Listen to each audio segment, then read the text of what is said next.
What's good, y'all? Kush here, coming to you with just a micro disclaimer for this microdose. This is episode 91 of the microdose here on the BosNet family. And we got the co-host of the Kick-Ass Movie Podcast, Len Kabasinski, joining us on the set of his newest movie, Pact of Vengeance, which was filming down in Los Angeles. We actually had the opportunity to go down there. We had the opportunity to actually help out on the film, get some more stripes and get some more time in, more experience, more everything. Made a lot of great friends down there. Had a blast. It's one of those good times that I feel privileged to have shared with everybody. Having said that, it's a lot of run and gun. I brought my travel kit, and it's one of those things where even if I can check the levels, we're getting this or we're not getting this. It's very binary. It's 0 or 1. And we recorded 20 minutes worth of an interview. And yeah, I just want to let you know the acoustics are a little different than you're normally used to. In fact, I think my microphone was even dead. But no buses, no street traffic, no barking dogs, no slamming doors.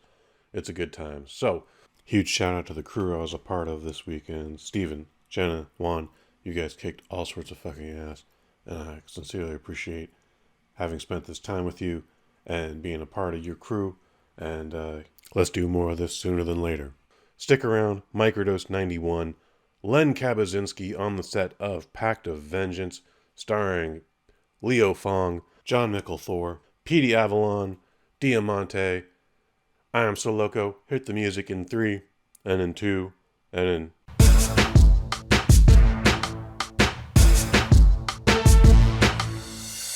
Microdose, yeah, microdose, microdose, microdose, dose. Microdose, microdose, dose. Microdose, microdose, dose.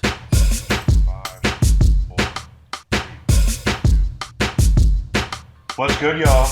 Kush And Kai HERE, Microdose number 91. Coming to me, co-host of Kick-Ass Movie Podcast. You know him as director, master, Len Kabasinski. Good morning, Len. How are you doing? Kush, thank you so much. I appreciate the time here. Yeah, we are obviously both on set of Pact of Vengeance, which has been filming in Burbank here, starting. I got in on Wednesday, no filming on Wednesday, just kind of a chill, get used to things thing, and then we filmed here. Thursday, Friday, Saturday. This is our last day of shooting, and it's done. I mean, aside from some pickups, we'll get along the way or have to shoot, but some cutaways or something like that. But generally speaking, all the photography, the principal stuff is done today. It's the last day of shooting for Pact of Vengeance, starring Leo Fong, Metal God John Micklethor. We got Diamante from AEW wrestling, along with another AEW worker there, Pretty Peter Avalon, who will be on set later today as well. So it's been an experience, Kush. No, it's been an experience, man, but it's been a fun experience, and it's been a unique privilege to... You and I, we worked together nearly a year. This is actually the first time this week that we have been face-to-face. That's right. That's right. What is that like to you? Just meeting people that I know but don't know kind of thing.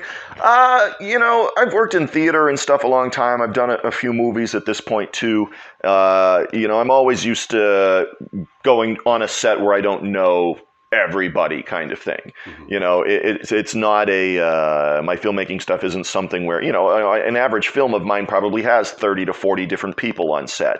I don't know, I know a percentage, or I've worked, especially like smaller roles and stuff. I don't like the term extras. I'd rather just say they're people helping me make a movie, but I'll use the term extra then. But, some of them I know from before and things like that show up, and they're my dependable, smaller role players and things like that. But I'm pretty cool. It's it just falls into one of those weird, like, hybrid moments kind of thing, So you meet people that you feel but never seen, if that makes sense. And here we are.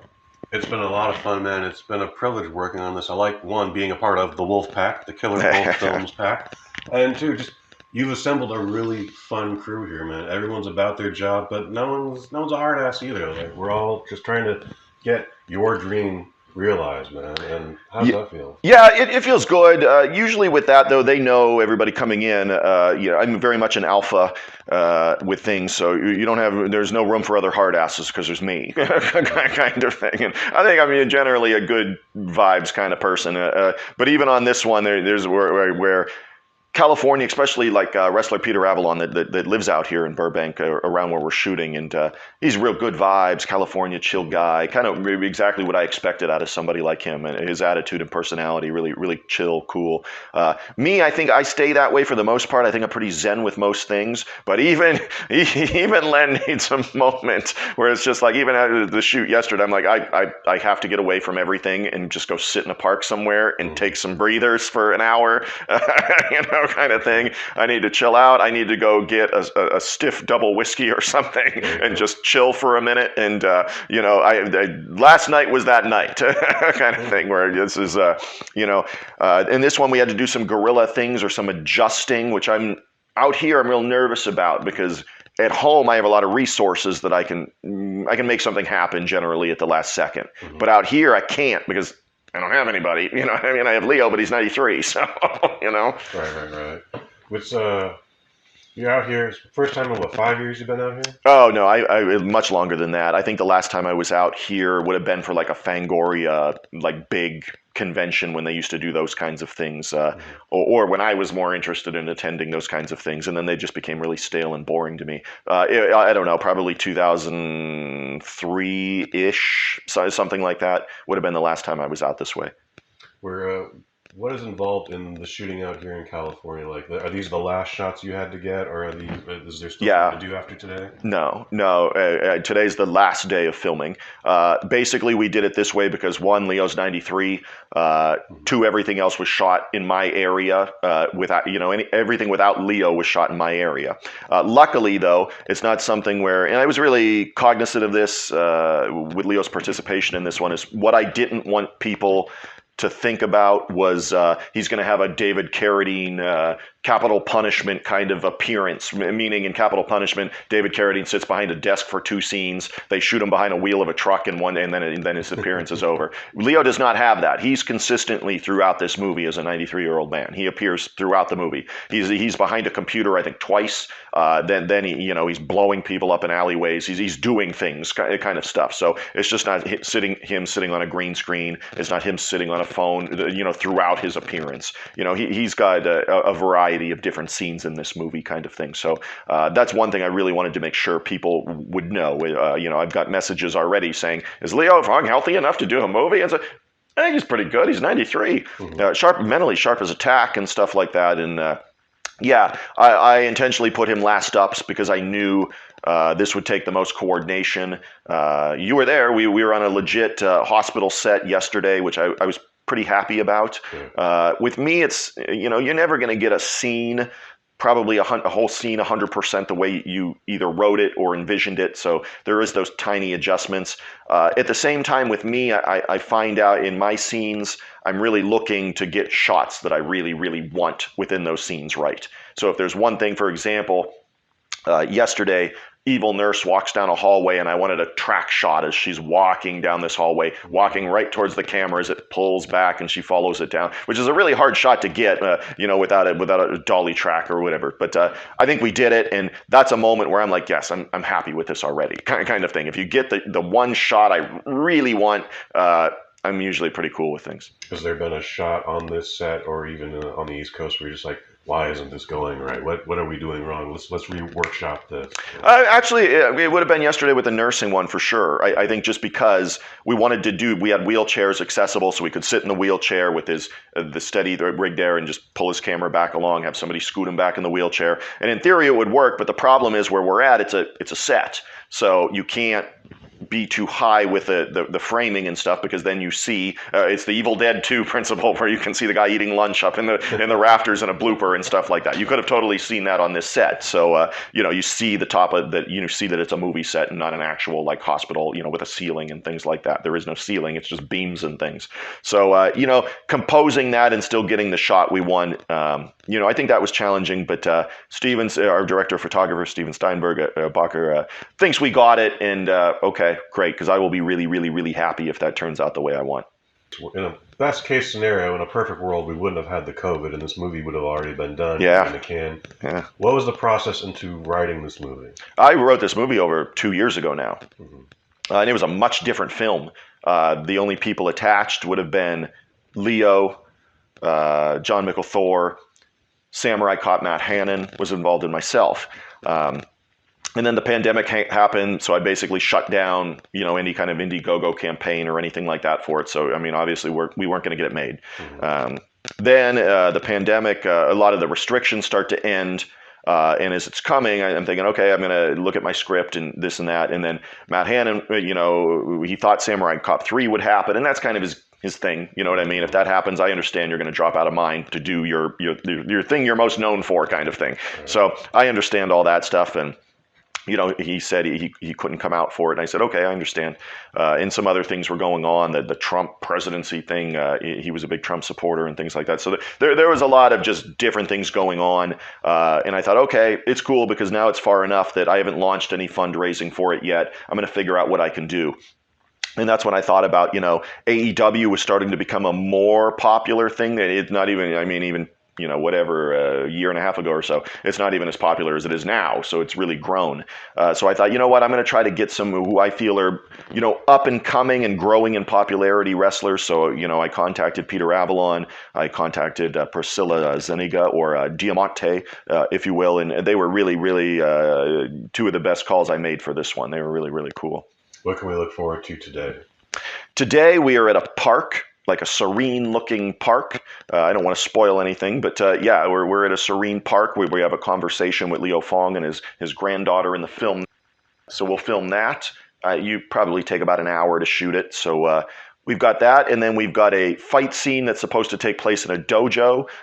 If we don't have the dojo available, which I think we do, but I'm just, it's one of those moments, though, where I'm out in the middle of nowhere. If somebody flakes, I'm fucked because, I don't have resources to make something happen like I do in Erie. I mean, if we were filming in Erie, I'm a master black belt instructor in real life, so we just go to the dojo and film, kind of thing. But here I can't do that, and it sucks. But we're supposed to do like a dojo fight scene with Leo Fong, with Peter Avalon, and myself, and we'll see if that happens. If not, the fight scene will still happen. I've got a backup plan in mind already, so we'll see what comes to fruition there. You're still in the middle of this project, but are you already working on your next project? I had written a script during the pandemic, after Pact of Vengeance was already written, the first draft with Matt Hannon and things like that attached to the film, called Demoniac. And it's kind of like a set in the world of live theater, so that obviously really interests me. And it's kind of like a ghost demon kind of movie, something different than I haven't done before. So it won't be a martial art picture or an action picture. Mm-hmm. And I don't want to say it's not an action picture, because even with horror movies, if the plot's moving along and you got some stuff happening, I'd still consider that kind of an action picture if it's moving along at a good pace with those kinds of elements and things. So, I've got Demoniac, and I think after this,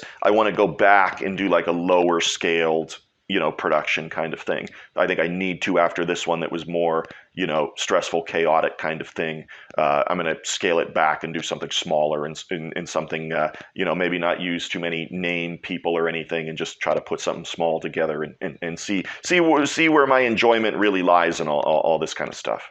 I think this is movie number 18. Is it? Yeah, crazy. How did you get into even doing movie number 1? Movie number 1, I was an extra on somebody else's film called Zombiegeddon, directed by Chris Watson, who I still talk to this day. He was at a table at a convention when that was more of a thing, with the late Robert Zadar, who played Maniac Cop. He was in Tango and Cash, that kind of thing. Mm-hmm. And Bob Zadar had told me, "Hey, Len, what are you doing tonight?" And I'm like, "I don't know, sitting around drinking, watching the ball game at the hotel or whatever." And he's like, "Do you want to be a zombie in my friend Chris Here's movie?" And I said, "Okay, yeah, that sounds cool." So I got into zombie makeup, and me and my friend drove around Cleveland in zombie makeup to get to whatever small college university radio station we were at, and it filmed inside their radio station thing on the university there. And that's how I got started. And then I realized, being on set, seeing what Chris Watson was doing, what cameras he was using, what he was doing, I thought, hey, I always wanted to do a movie but thought I couldn't do it. But now this indie movement of things with these prosumer cameras like a Sony 2000 or a DVX at 100A or a Canon GL, whatever. Now I think I can do this. I can, when I thought I needed to figure out how to get 500,000, I think I can do a movie for 10,000. And lo and behold, I wrote Swamp Zombies and off and running. That was the start anyways. How long did it take to write Swamp Zombies? Oh, I wrote it at work on my shitty day job that I had. A lot of it I was just written on my lunch breaks and when I was bored at work. So the original Swamp Zombies, I don't know, a few weeks. For anyone interested in making their first movie, what is the process of writing a script, any script? With my script writing, I'd probably do it differently than most, and I've got some script writing friends that would probably tell you they do it differently. Me, I write an outline, or a skeletal outline, if you will, where I know what I want to have happen, scene to scene to scene to scene to scene to scene. I write that outline, and then I go back and fill in the description and dialogue and stuff like that. Today is November 5th, 2021, and not to be a bummer, it's the anniversary of my mentor, Roland Alexander from All Pro Wrestling. He passed away about 5, 6, 7 years ago now. You got Pete Avalon, you got Diamante. What is actually your favorite pro wrestling match? In a pro wrestling match, It doesn't matter what initials, what's the letters of the alphabet. Favorite match, I'd have to probably say going back 30 some years, and I might say Macho Man Randy Savage versus Ricky Steamboat. Oh, yeah, WrestleMania 3. Yeah, I think that might be my favorite. Yeah, favorite promo. Probably pretty easy for me. My top 2 promos in wrestling that I really like, the Hard Times promo, Dusty Rhodes. That's probably my favorite wrestling promo ever. You don't know what hard times are, Daddy. Hard times are when the textile workers around this country are out of work and got 4 or 5 kids and can't pay their wages, can't buy their food. Hard times are when the auto workers are out of work and they tell them go home. And hard times are when a man has worked at a job 30 years. 30 years. They give him a watch, kick him in the butt, and say, hey, a computer took your place, Daddy. That's hard time. That's hard time. And Ric Flair, you put hard times on this country by taking Dusty Rhodes out. That's hard time. And we all had hard times together. I admit I don't look like the athlete of the day supposed to look. My belly's just a little big. My hind is just a little big. But brother, I am bad and they know I'm bad. And there were 2 bad people. One was John Wayne, and he's dead, brother. And the other one's right here. Nature Boy Ric Flair. The world's heavyweight title belongs to these people. I'm going to reach out right now. I want you at home to know my hand is touching your hand for this gathering of the biggest body of people in this country, in this universe, all over the world now. Reach it out. Because the love that was given me, and this time I will repay you now, because I will be the next world's heavyweight champion on this Hard Time Blues. Dusty Rhodes Tour 85, and Ric Flair, Nature Boy.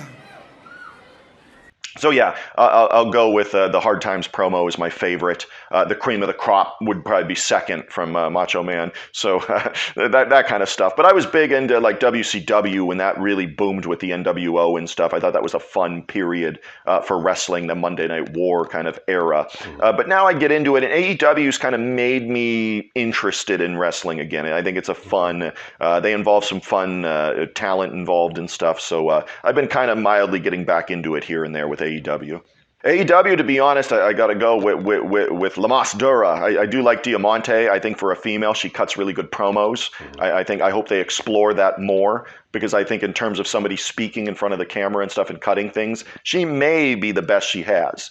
I know people like Britt Baker and stuff like that, and I like Britt Baker too, but I think in terms of cutting promos, I think Diamante might be the best they have in the women's division.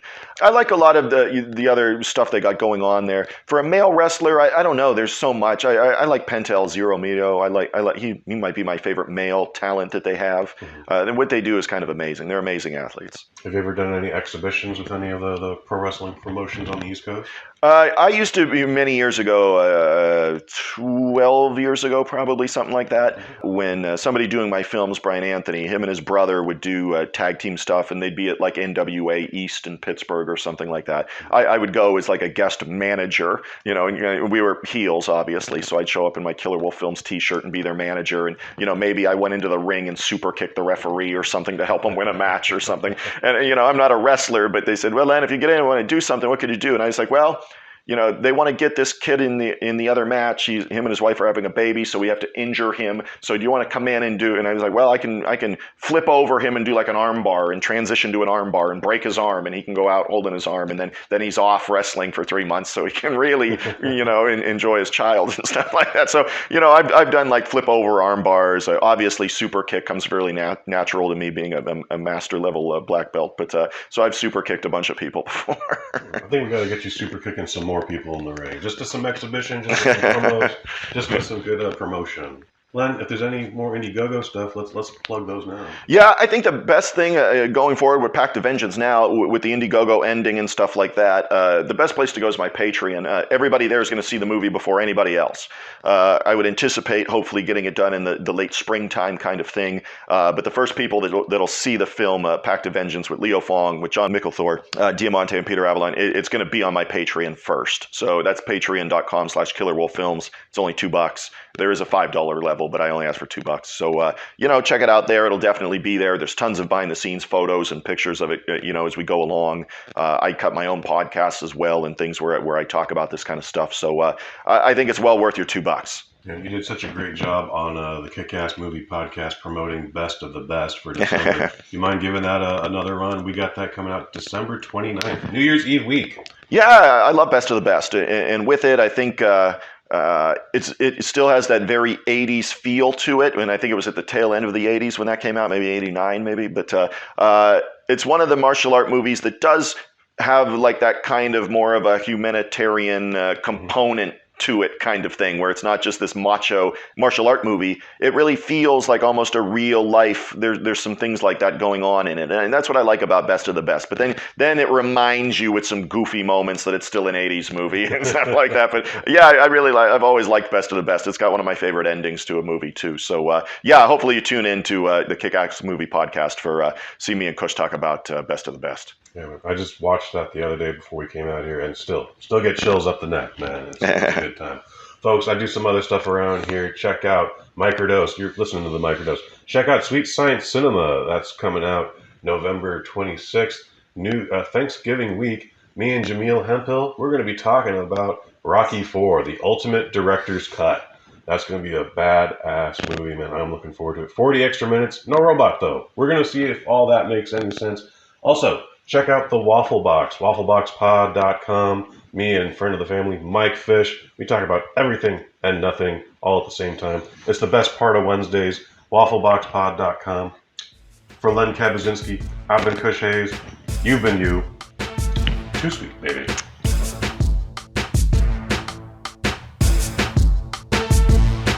Microdose, microdose, microdose, microdose, microdose, microdose, microdose, yeah, microdose.